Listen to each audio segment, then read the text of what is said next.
Hello and welcome.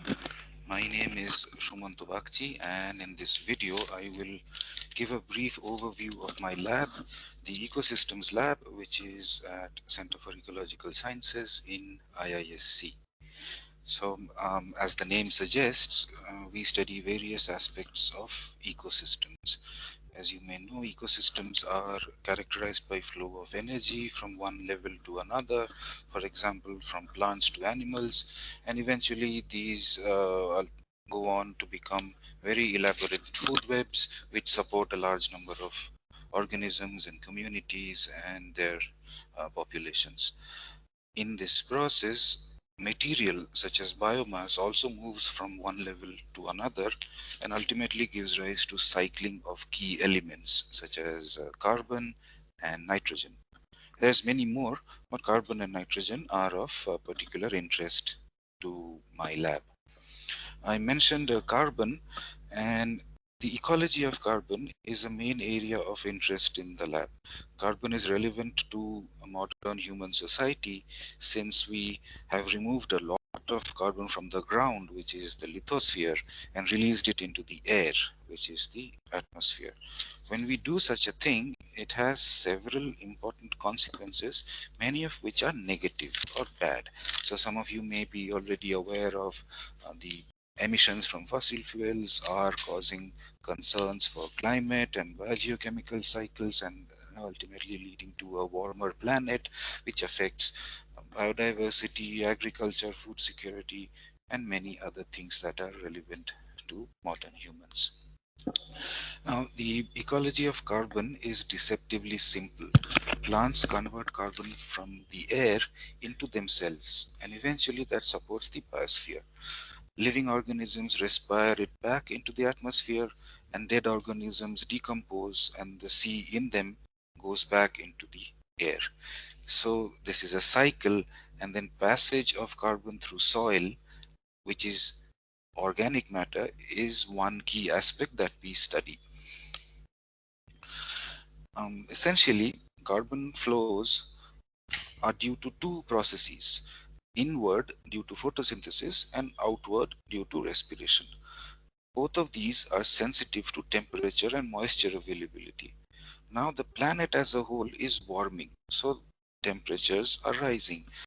Simultaneously, precipitation patterns are also changing.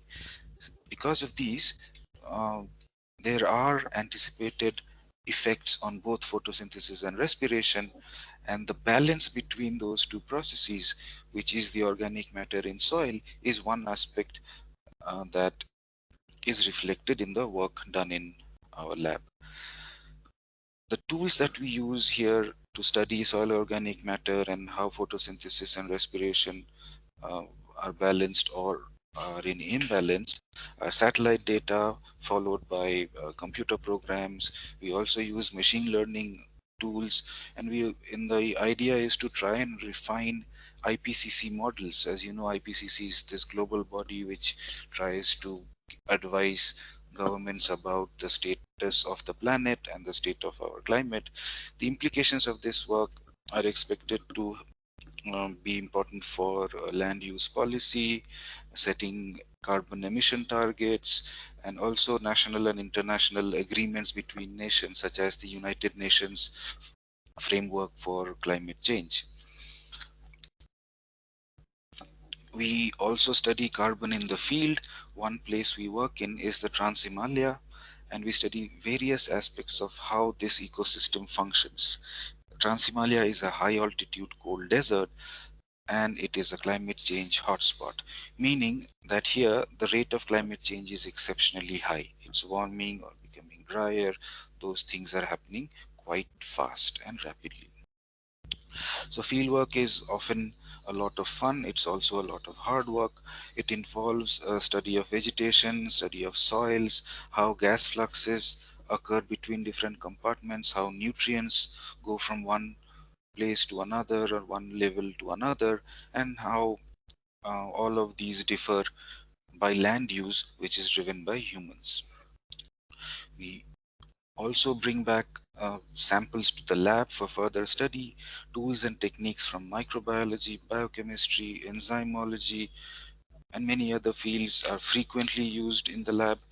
We use the data from the field and these laboratory studies to develop specific models of ecosystem functions and how they reflect on the climate that they experience.